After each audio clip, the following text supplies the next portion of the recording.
Hello BookTube, welcome back to my 2026 library tour. In this episode, the final shelf of the history section of my library tour. So over the past few weeks I have been showing you the history part of my library, and this is the final shelf. This shelf is mostly Greek history and the World Wars. If you're wondering why I have the same shirt on, that's because I'm actually filming this on Wednesday, April 1st, shortly after the penultimate shelf. I'm doing this because, as I mentioned in the other shelf tour that I did today, this one here, tomorrow I will be putting together 2 new bookcases that will go in this space, and this bookcase will be going into the living room for my mom to use it. So let's get started. So going with the Trans Rice books first. Greece Biography of a Modern Nation by Roderick Beaton. This is a really good history of modern Greece.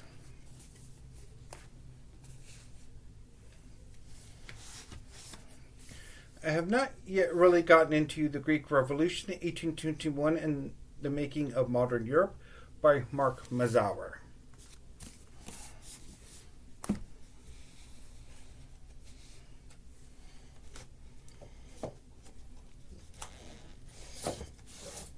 This is Polis, a new history of the ancient Greek city-state from the early Iron Age to the end of antiquity by John Ma. Have not gotten to it yet.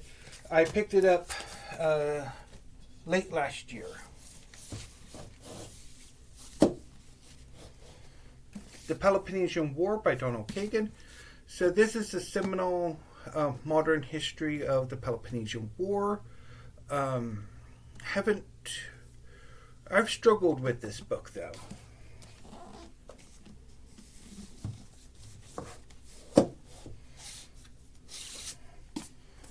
Thebes, the Forgotten City of Ancient Greece by Paul Cartledge. So this is a history of the city-state of Thebes. And I like the first part where he covers the more mythological Bronze Age and early history of Thebes.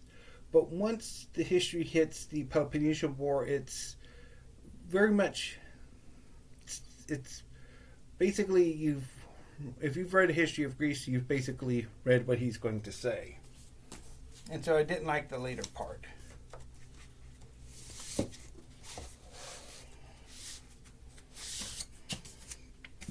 The Greeks, A Global History by Roderick Beaton.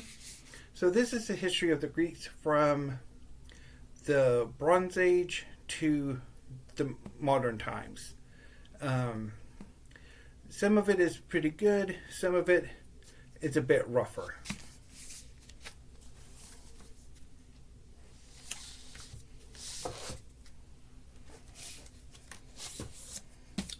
Emperor of Rome by Mary Beard. This came out a few years ago and is a study of the Roman emperor. And it looks at the emperor from Augustus to Heliogabalus, or Egabalus. And it looks at the iconography of the emperor, what he did, that sort of thing.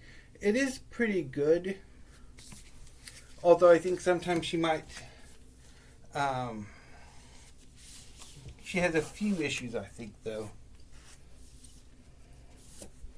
Next is Dreadnought, Britain, Germany, and the Coming of the Great War by Robert K. Massey.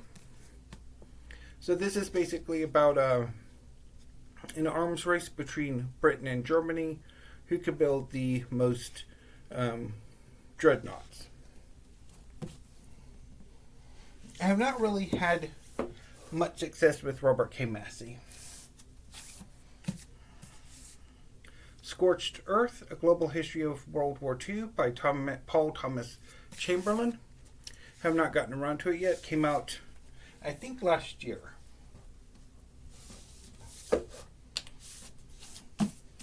Britain at Bay, The Epic Story of the Second World War, 1938 to 1941 by Alan Allport.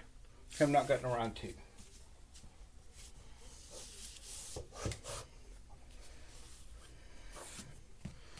Eagle Against the Sun, The American War with Japan by Ronald H. Spector.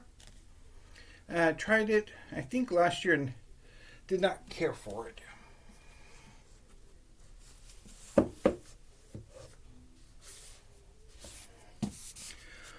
Bloodlands, Europe Between Hitler and Stalin by Timothy Snyder.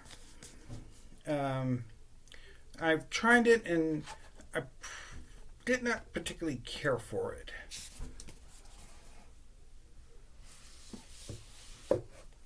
Oh, wait. The Last Dynasty, Ancient Egypt from Alexander the Great to Cleopatra by Toby Wilkinson. So this is a good history of the Ptolemies. I rather enjoyed it.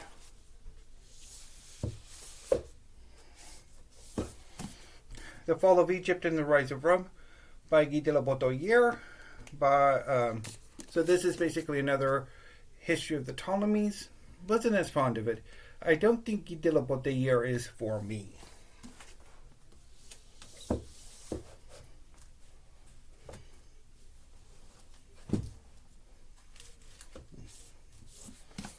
The Cleopatras, The Forgotten Queens of Egypt by Louis Llewellyn Jones.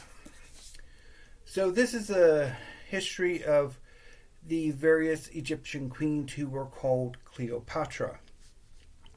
So the interesting thing about the Ptolemaic dynasty is that the kings and queens shared equal power. And the queens were often as important as their husbands, who were their brothers. And so this is a history of these queens, ultimately ending with Cleopatra the Eighth, the most famous of them.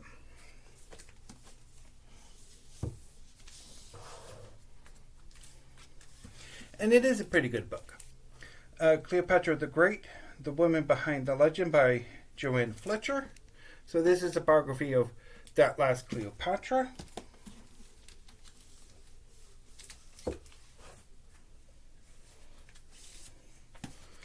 And Cleopatra Alive by Stacy Schiff.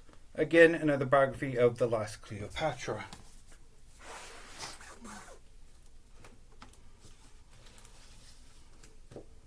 So moving on to World War I. George, Nicholas, and Wilhelm, Three Royal Cousins and the Road to World War I by Miranda Carter. Have not read this.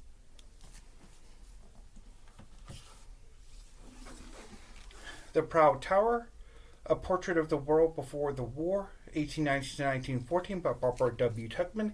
This is really good. It looks at the political changes that were taking place in the lead up to World War I.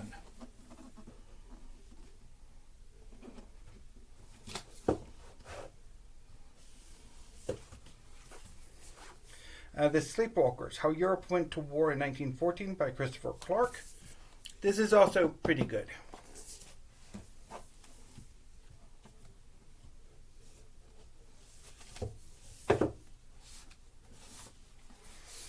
Paris 1919, 6 Months That Changed the World by Margaret Macmillan. So this is about the end of World War I. Haven't read it. And finally,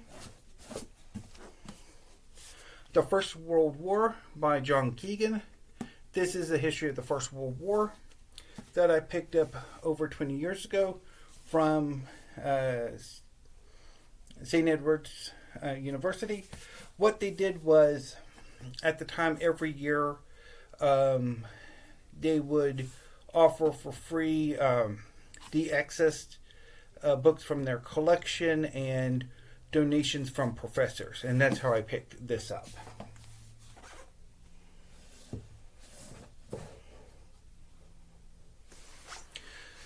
So that concludes the history section of my 2026 library tour.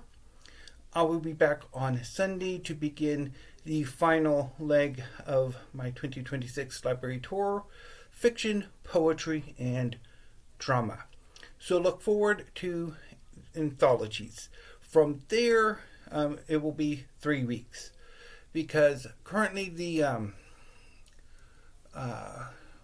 shelves that I have my fiction, poetry, and drama collection on are 5 shelves tall, and all of them are filled with books. So it will be 15 days or 3 business weeks. So look forward to that, and I will see you then, BookTube. Thank you and have a great day.